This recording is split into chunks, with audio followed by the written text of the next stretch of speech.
the Eagles, huh? Maybe a little nervous. We have some Dallas fans over here, though. I got you got one Dallas. right here. Hi, Stand right Mark. beside it. Can I show Mark the door, please? It's over there. Don't say You're not alone. You know, Mark, everybody from Philadelphia has a T-shirt. You know what it says? Dallas. Dallas and another word. You don't think so.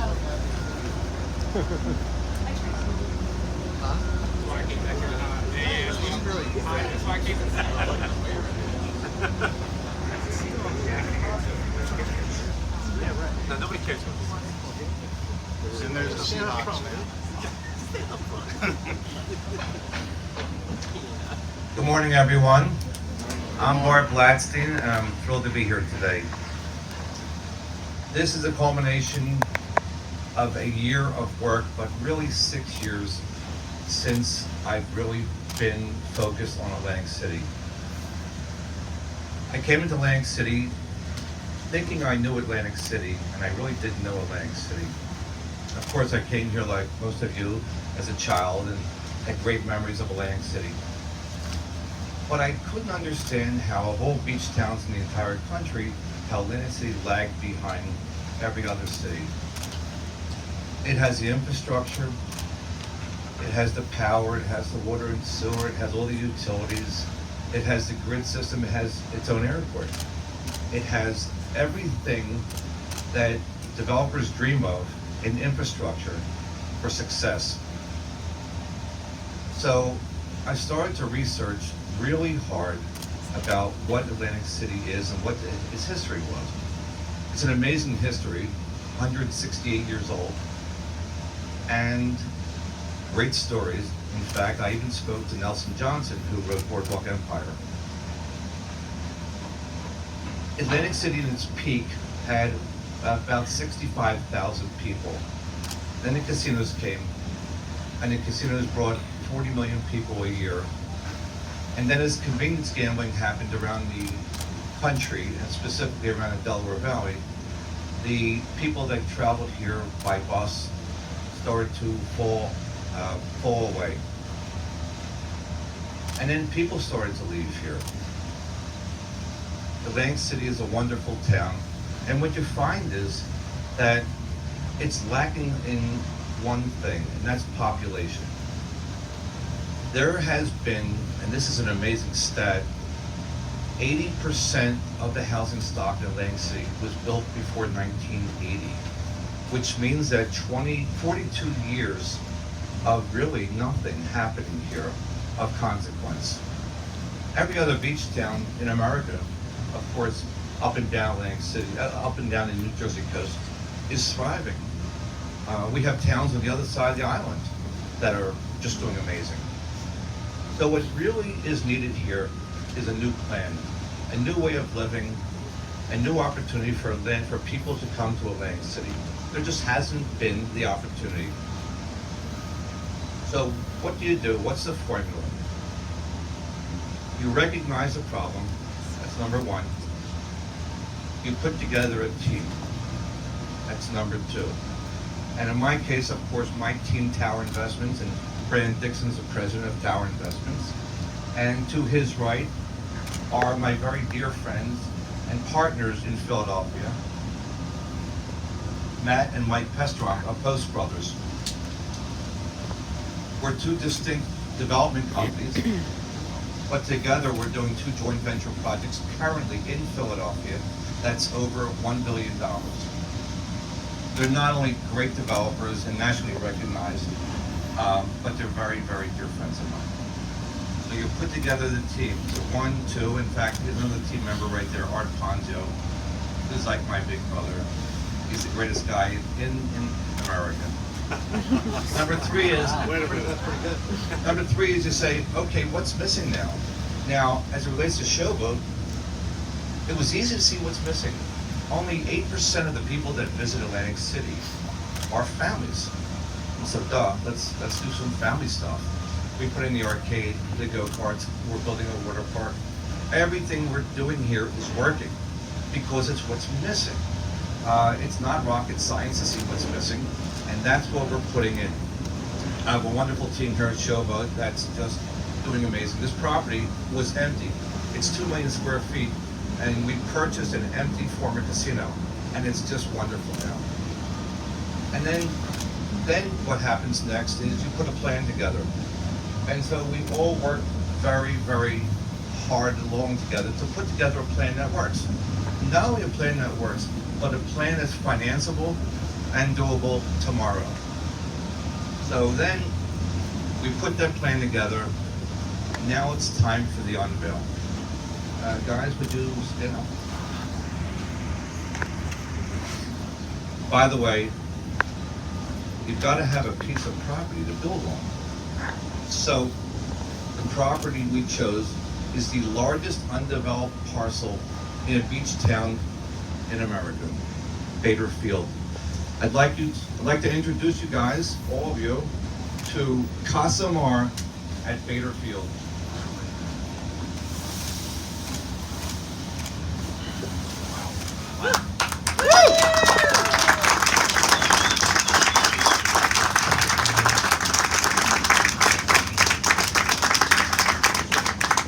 A $3 billion development that shares ideas of Amsterdam and Venice, embracing the water and creating a new neighborhood, quite frankly to me, is going to be the best neighborhood in the entire world.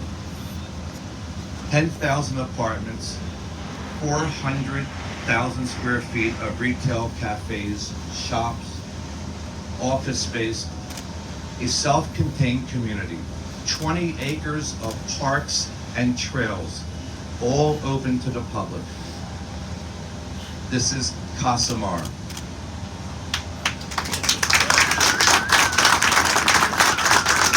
Now I'd like to introduce the President of Tower Investments, Brandon Dixon. In 2018, Tower Investments built 255 market rate apartments. To my surprise, we leased all 255 apartments in 6 months. Not only did we lease them, but we built a waiting list. Through my conversations with prospects and tenants, I've learned that they are not only looking for living arrangements, but a complete lifestyle. I think that this offers exactly what they are looking for. I'm excited for us to continue to bring in new products so that we can continue to meet the demands of Atlantic City. Thank you.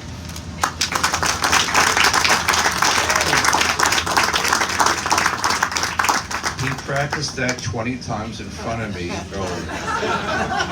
I'd like to introduce my dear friend and partner, Matt Pestrom of Post Brothers. Thanks, Bart.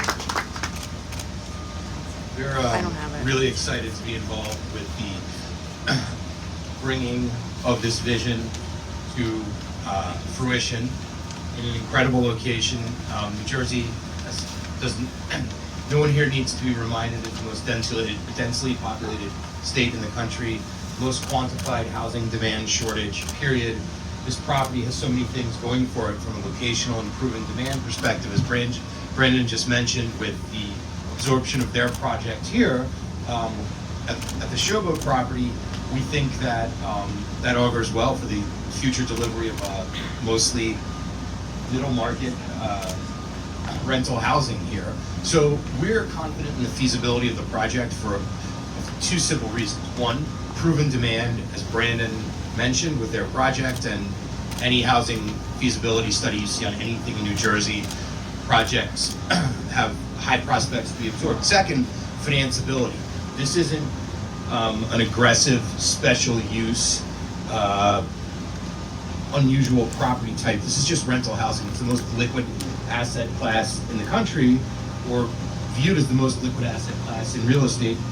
Canals and the water everywhere, no pun intended, it is very liquid. But seriously, we think that between our track record of developing jointly successfully, Bart was being a little modest. The two projects we're delivering are the two largest market rate housing projects to deliver in the country.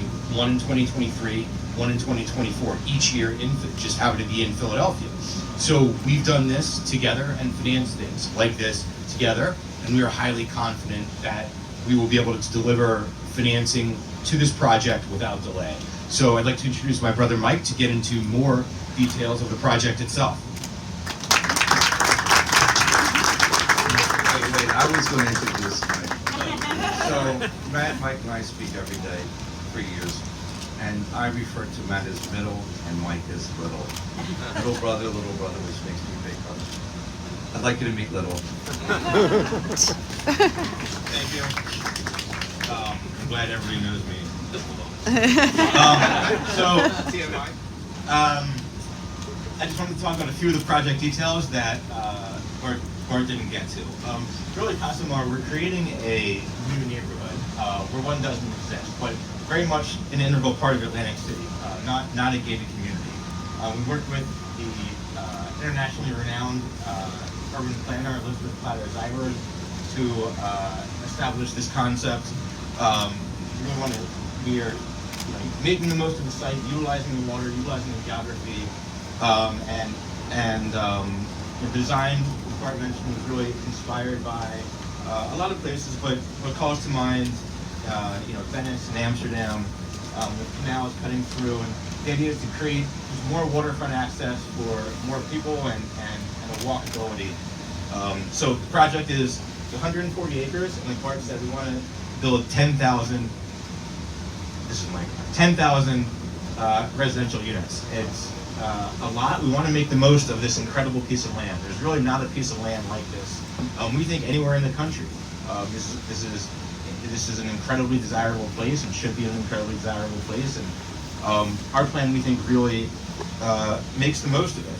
With 2 retail town centers, hospitality and food, and a smart street grid layout that makes it a real 15-minute city.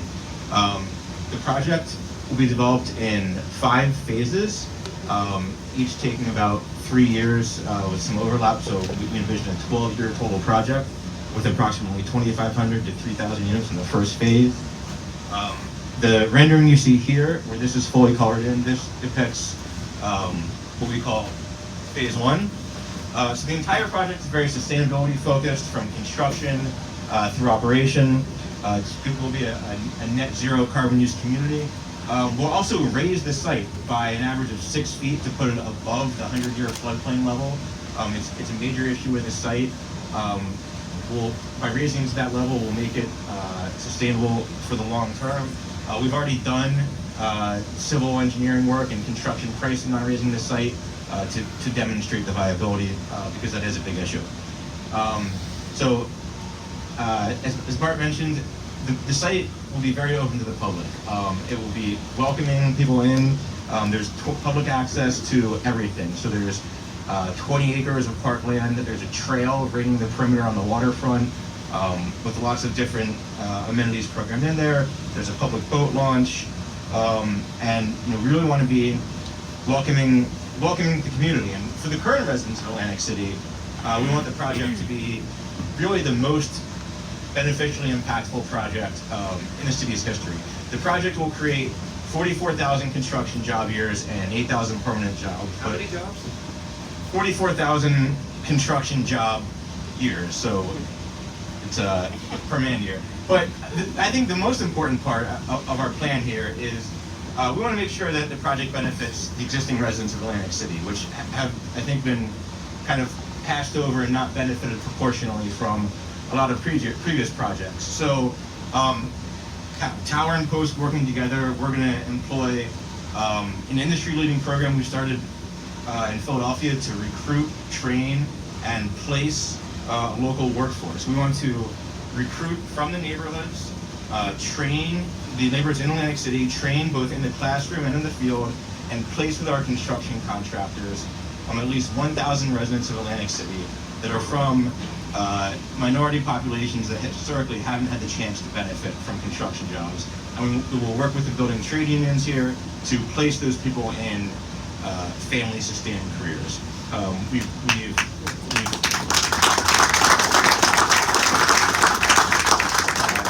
The model we've done on 2 major projects in Philadelphia. We've recruited, placed, and trained hundreds of people from the neighborhoods, and we're excited to continue it here. So the project will be truly something special, not a special use project that benefits a few, and not just any old housing development. And I'll turn it back over to Bart to summarize.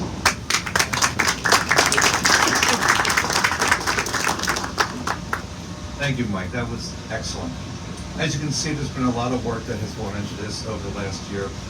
And what I call on now is for the state government to call for an open and transparent process to bid for this site.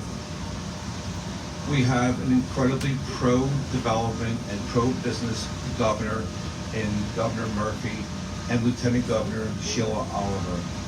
And I know that when this happens, we're going to get the best possible project, not just for Atlantic City or New Jersey, but the best in the entire country. I'd like to acknowledge Councilman Shabazz, a great man, a good friend, and a great leader. Thank you.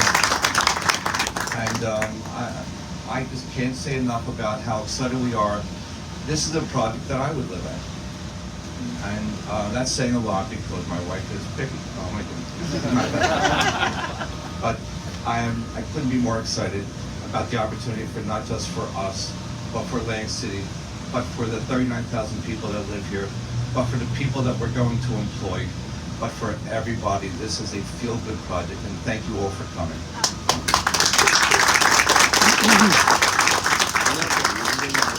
Any questions? Yes. Yeah, can you talk about the rental? I think someone said it would be a mid-range rent. Well, there will be, Mike, want to come in? Well, it'll be a market rate rental community. But our idea is that, well, I'd say when we designed the project, we started with two things. One, with the physical design, and two, with looking at what the market needs and what's feasible and what's successful as a project.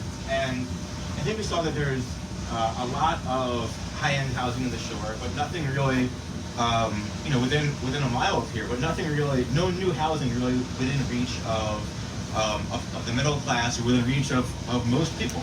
And nationally, and especially in New Jersey, we're in the midst of a housing supply crisis and an affordability crisis. And so we're definitely focused on delivering a product that's within reach. We want to do rentals, not condos. We believe people want the flexibility.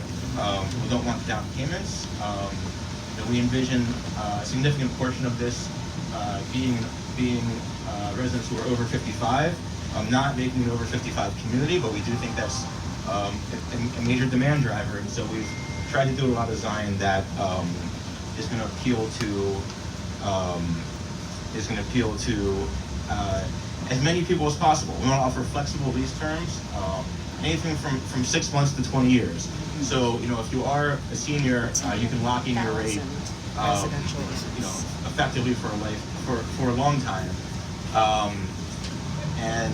So the idea is rental product, because that's what we think is feasible, that's what's financeable, that's what we can actually be gotten off the ground, and that's where the demand is. And can you give me a price range in today's dollars, understanding that it'll? We would have everything from studio to 3 bedrooms. Generally, any new rental project is going to be in line with other newer rental projects around here. So the rents at the Showboat, I think, are a great example. Brendan, what are the rents here? Our studios start at about 1,200. Our 1 bedrooms are about 1,500, and our 2 bedrooms anywhere from 16 to 1,800.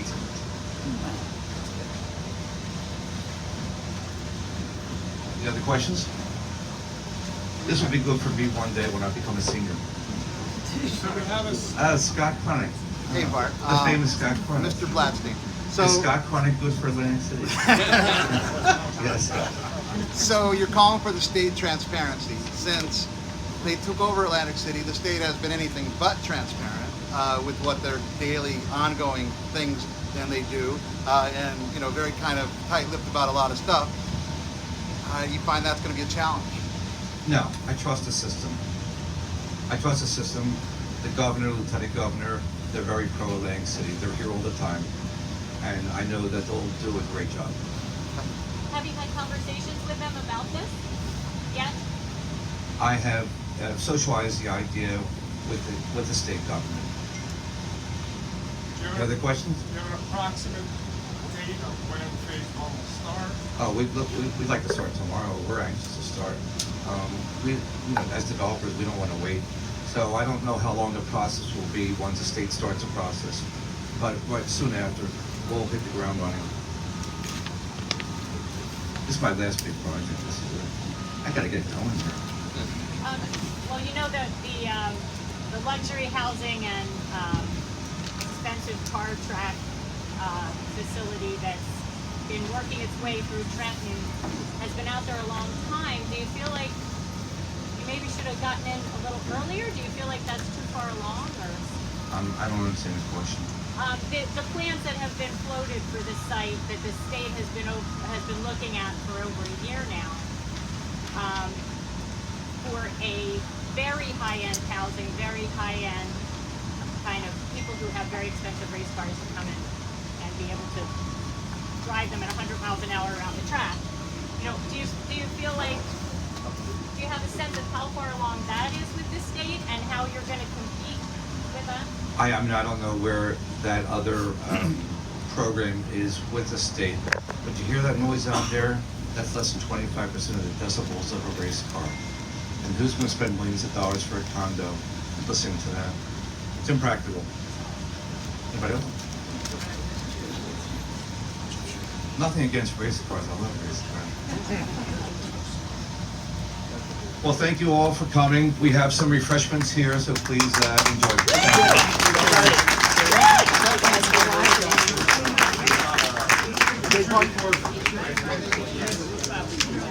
Oh, absolutely. What can you do with the noises? So we like to make that.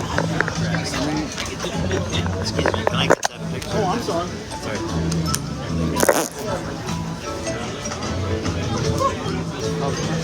How are you? Hey, how you doing, man?